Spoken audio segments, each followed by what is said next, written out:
Et notre invité, c'est Antoine Basbous. Bonjour. Merci d'avoir accepté notre invitation. Vous êtes politologue, fondateur et directeur de l'Observatoire des pays arabes et auteur de ce livre, Le tsunami arabe. C'est paru chez Fayard. On est ensemble pendant 20 minutes pour une interview avec la presse régionale représentée par Christelle Bertrand du groupe La Dépêche. Bonjour Christelle. Bonjour Oriane, bonjour Antoine Basbous. Bonjour madame.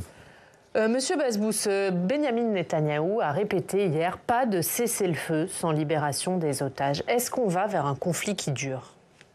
En tout cas, on est rentré dans le deuxième mois de ce conflit.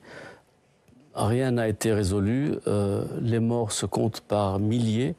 On n'est plus au XVIIIe siècle où il faudra attendre des mois pour avoir des photos. Nous avons les images en direct. Et on ne peut pas être insensible à ce que nous voyons comme déluge de feu, comme massacre de côté et d'autre. Et d'où ces appels de la communauté internationale qui se multiplient, appellent à une trêve humanitaire. Est-ce que Benyamin Netanyahou y est sensible à ces appels ou est-ce qu'ils sont sans effet sur lui ? À vrai dire, Israël a pris un très gros coup le 7 octobre. Et donc, il était la puissance dissuasive de la région. Israël est tombé très bas avec ce coup-là. Et maintenant, tout ce que fait Israël, c'est de redresser, de retrouver cette stature de dissuasion régionale. Et pour cela, Israël frappe très fort, fait une guerre totale. Il réduit Gaza en état de cendre. Et en même temps, c'est la terre brûlée qu'il exerce au prix de pertes civiles extrêmement importantes qui sont constatées et regrettées et condamnées par le secrétaire général de l'ONU et par beaucoup d'agences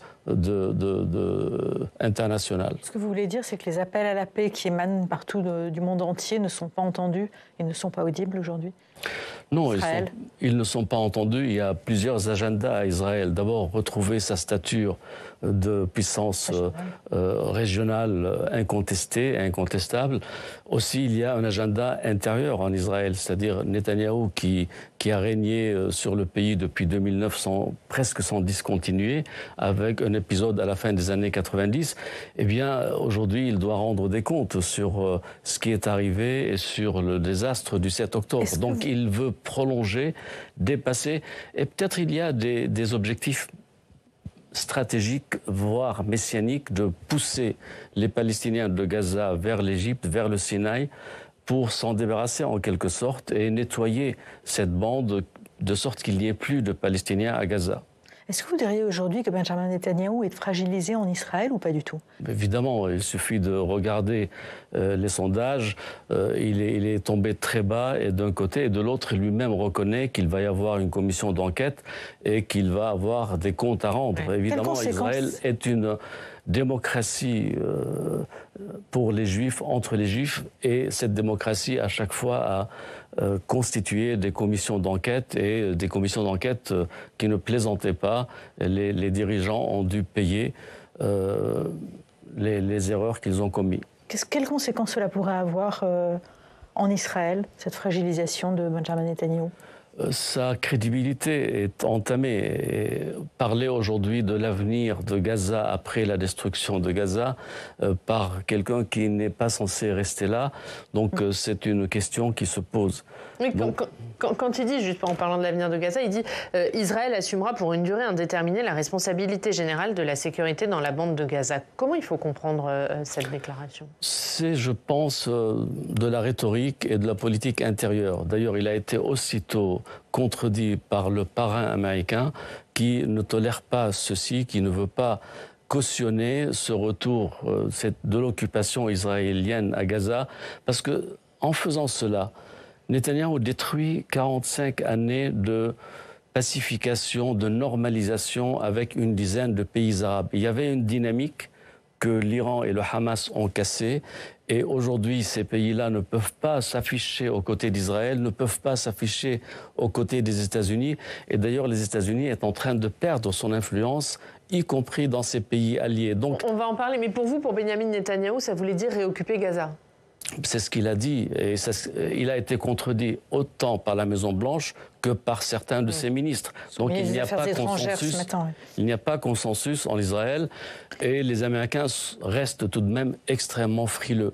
À vrai dire, les Américains autorisent tous les caprices d'Israël. Depuis 75 ans, les Américains disent qu'il faut avoir 2 États, mais jamais ils n'exercent de pression ou ne menacent de sanctions.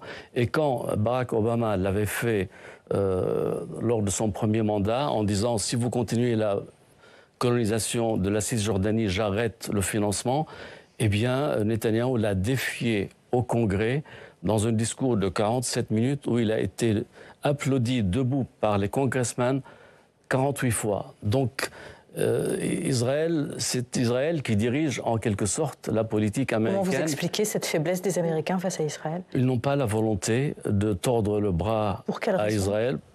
Israël a une vision que le temps joue pour lui et qu'il va pouvoir installer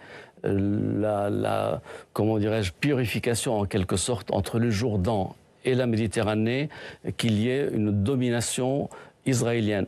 D'ailleurs, Israël n'a jamais montré quelles étaient les frontières définitives de l'État. Et je me rappelle avoir lu un livre de Shimon Peres, ancien Premier ministre. Il était à l'époque secrétaire particulier et traducteur de Ben Gurion quand il a été reçu à l'Élysée par De Gaulle. Et De Gaulle l'amène après le rendez-vous dans le jardin de l'Élysée et lui dit « Dites-moi, Ben Gurion, quelles sont les frontières définitives de l'État d'Israël ?» Et Ben Gurion réfléchit et lui dit « ça sera fonction du nombre de Juifs qui feront leur aliyah ». Leur aliyah, c'est leur montée en Israël. De ce fait, ce flou reste là et les États-Unis ne disent pas à Israël « bon, maintenant, on va établir des frontières, on va les défendre, on va vous soutenir, mais à côté de vous, la paix exige qu'il y ait des Palestiniens avec un État et des frontières. Est-ce que ce n'est pas le fait d'avoir mis la poussière sous le tapis pendant des années qui leur revient en boomerang aux États-Unis depuis le 7 octobre? Et est-ce que du coup, ils vont devoir changer leur logiciel et se réinvestir dans la recherche d'une solution politique? En tout cas, ce n'est pas Netanyahou qui va devoir faire ça. Ce n'est pas son ministre de l'Intérieur ni son ministre des Finances qui sont des messianiques suprémacistes qui veulent la colonisation, qui veulent pousser les Cisjordaniens palestiniens en Jordanie et les Palestiniens de Gaza en Égypte. Donc ce n'est pas cette équipe-là qui va changer de logiciel.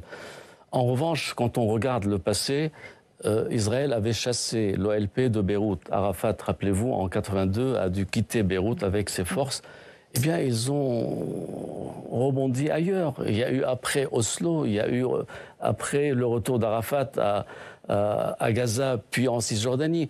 Bref, l'histoire n'est pas figée et il n'y a pas d'acquis de ce côté-là.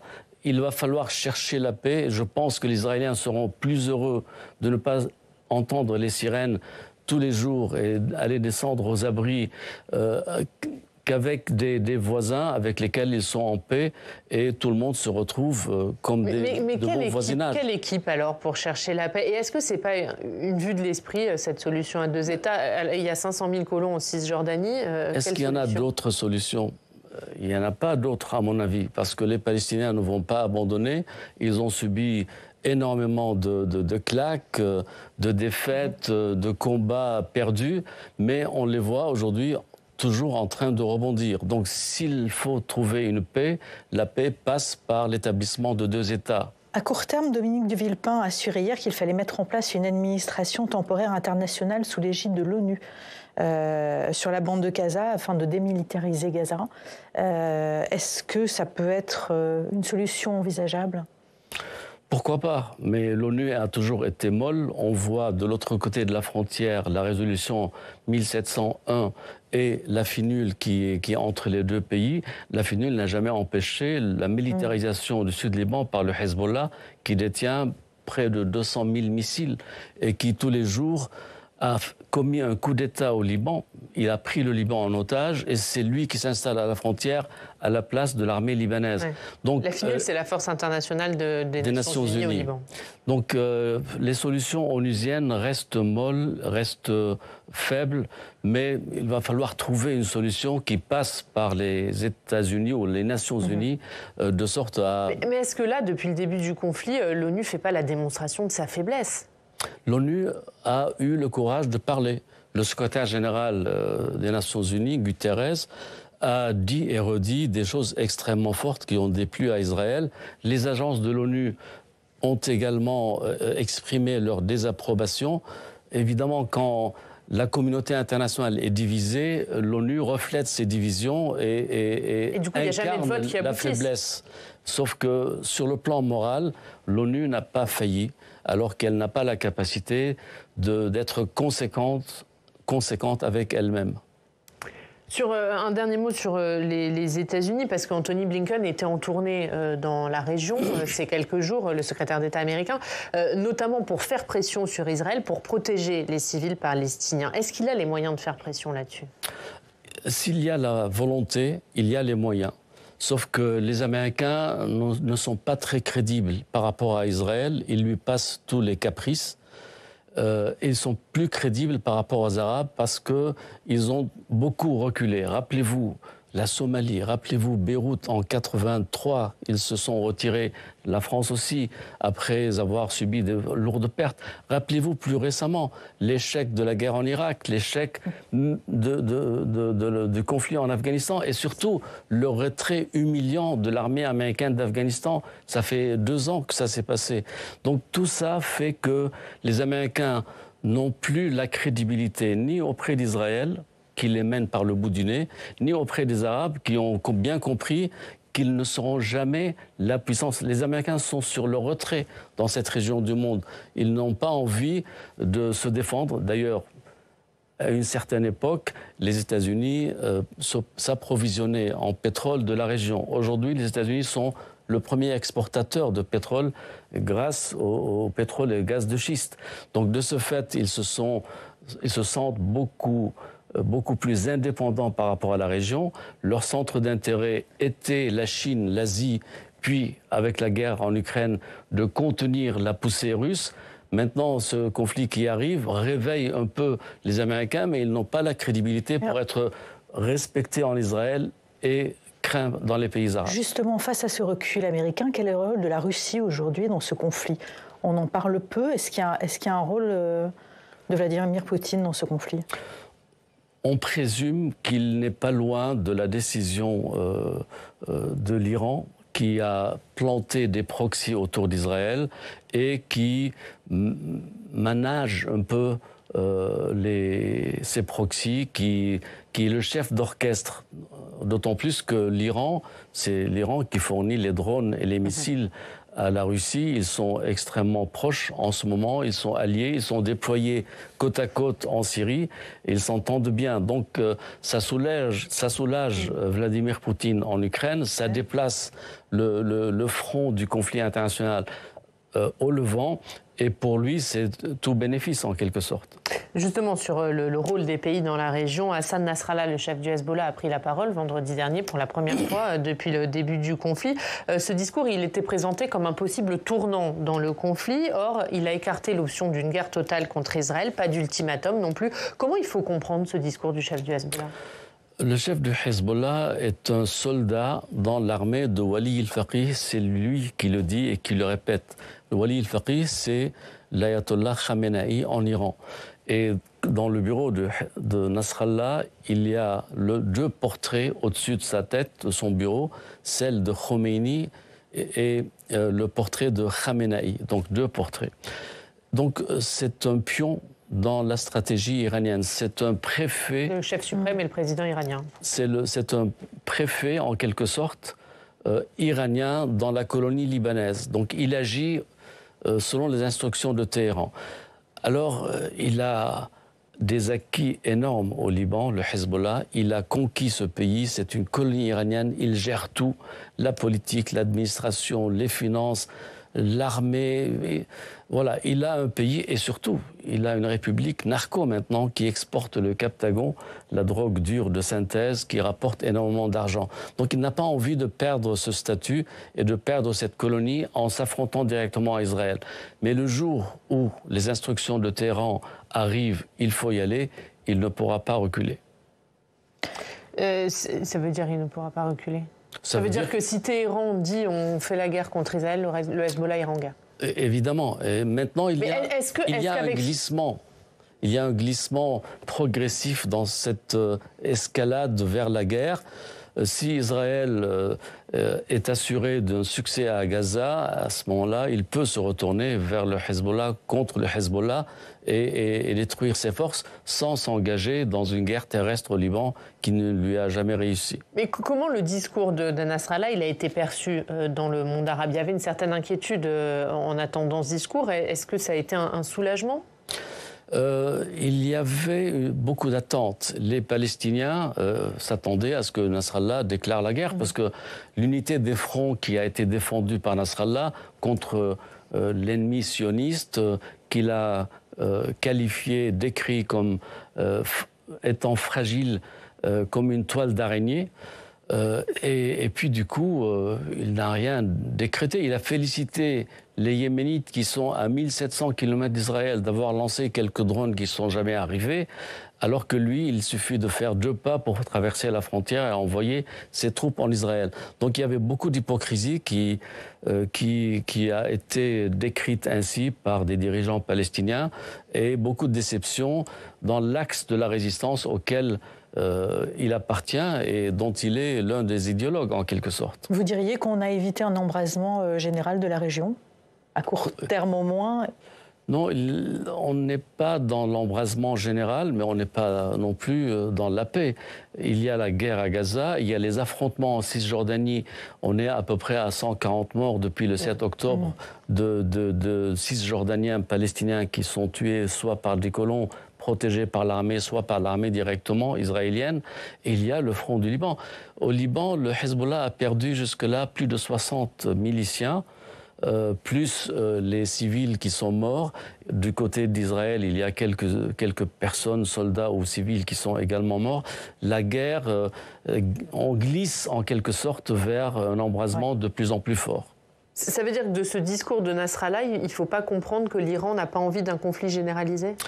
L'Iran, c'est un pays, une civilisation, une société extrêmement patiente. Dites-vous que pour fabriquer un petit tapis, eh bien, toute la famille s'y met et ils mettent plus d'1 an pour fabriquer. Donc, et en plus, ils jouent avec les proxys. C'est pas du sang perse qui est versé, c'est du sang arabe. Donc, ils s'en foutent un peu. Ce sont des joueurs d'échecs, donc ils vont calibrer. Ce qui a été révélateur, c'est la proposition du ministre iranien des Affaires étrangères à l'ONU en disant « Le Hamas propose de nous remettre, à nous, Iraniens, les otages ». Donc l'Iran cherche une place sur l'échiquier de la négociation régionale. L'Iran ne veut pas affronter ni provoquer directement les États-Unis au point de dire à leurs proxys irakiens tirez sur les bases américaines, mais ne les touchez pas. Et du coup, là, tous les jours, il y a des missiles et des drones qui tombent aux côtés des bases américaines. Hier, il y en a un qui n'était pas armé, donc il est tombé, il n'a pas explosé. Bref, ils ne veulent pas aller directement au conflit, donc ils veulent occuper, montrer leur capacité et dire « venez négocier avec nous, nous sommes les maîtres de la région, les Arabes, vos amis les Arabes, on les a écartés puisqu'ils sont honteux d'avoir signé la paix avec Israël et avoir normalisé. Donc la nouvelle puissance régionale, c'est Téhéran. » Un mot sur la Turquie quand même, puisqu'on a entendu Erdogan dire qu'il soupçonnait les puissances occidentales de créer, je le cite, une atmosphère de croisade à l'encontre du croissant, donc contre les musulmans. Quel rôle joue-t-il dans ce conflit? Est-ce que M. Erdogan a eu cette déclaration? Est-ce une première? Rappelez-vous, il avait qualifié Mme Merkel de nazie. la parole de M. Erdogan est dirigée vers l'intérieur, vers sa clientèle. Il a des élections chez lui et du coup, sa parole n'a pas de portée diplomatique. Elle a une portée de politique intérieure. Évidemment, ça laisse des traces et cet allié de l'OTAN, ce pilier de l'OTAN critique systématiquement depuis des années l'OTAN, l'Europe, et se rapproche de la Russie. Donc il joue un jeu extrêmement trouble et n'est pas crédible dans ce qu'il dit.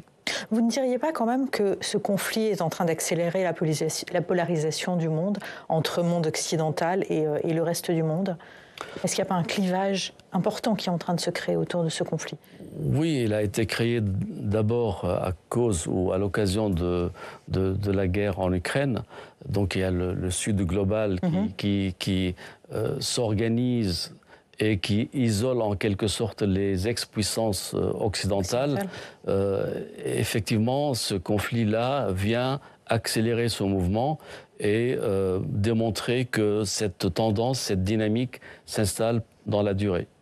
Est-ce que vous êtes inquiet, par exemple, de voir la montée de l'antisémitisme en France, mais finalement un peu partout dans le monde ? On a vu aux États-Unis ces derniers jours. Est-ce que cette polarisation, elle passe par là aussi ? J'ai vu hier dans la presse que cette montée de l'antisémitisme était provoquée par des agents étrangers.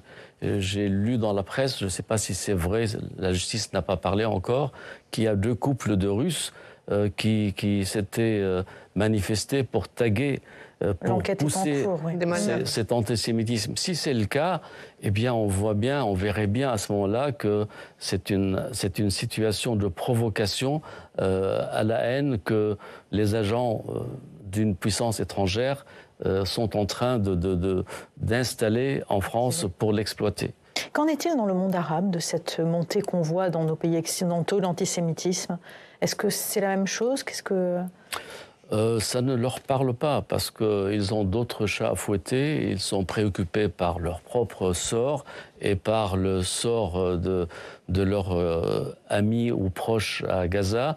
Quand il y a ce déluge de bombes sur Gaza, ils se préoccupent moins de tags sur les portes des magasins ou des habitations en Occident. Ça ne leur parle pas beaucoup, ils sont préoccupés par des choses qui leur semblent beaucoup plus proches et beaucoup plus immédiates dans leur environnement. Est-ce que vous diriez aujourd'hui que ce conflit est en train de s'exporter au monde entier, finalement ? Il provoque des fractures.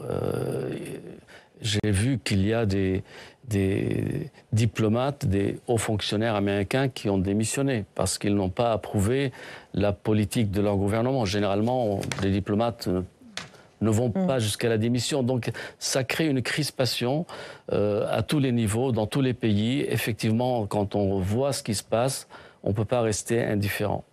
Un dernier mot sur un autre sujet, M. Basbous, puisque le Sénat examine en ce moment même la loi immigration. Ce texte vise notamment à faciliter les expulsions, mais on sait que beaucoup de pays, notamment des pays arabes, ne veulent pas reprendre leurs ressortissants. Est-ce qu'il faut durcir nos relations avec ces pays pour les contraindre ? D'abord, la France est souveraine et doit pouvoir légiférer. Et les pays arabes ou les pays autres n'ont qu'à se soumettre en quelque sorte aux lois françaises votées. Alors si par exemple un expulsé est né en France, il a le passeport français, eh bien les pays arabes ne sont pas obligés de le reprendre parce qu'ils vont dire à la France, mais vous l'avez éduqué dans vos écoles, dans vos quartiers. Ce sont des cas qui se sont produits à maintes reprises. Donc, de ce fait, il pourrait ne pas être très partant pour recueillir des doubles nationaux qui ont vécu, qui sont nés, qui ont vécu, qui ont la nationalité française et qu'ils ne se sentent pas comme un dépotoir en quelque sorte. Vous n'en voulez plus. Bon, on découvre qu'il a une double nationalité, on le repousse en dehors des frontières. Donc la France a besoin d'être plus ferme avec ses ressortissants et avec ses partenaires. Quitte à durcir les relations avec ses partenaires. Effectivement, évidemment. Est-ce que vous diriez que cette question de l'immigration complique les relations entre la France et les pays arabes et entre les pays occidentaux et le reste du monde aussi ? Je crois qu'on ne peut pas échapper à cette nouvelle loi. Vous diriez que ça va devenir un problème majeur, ces questions d'immigration? C'est un problème d'abord franco-français. D'abord, parce que le débat en France est extrêmement sévère sur cette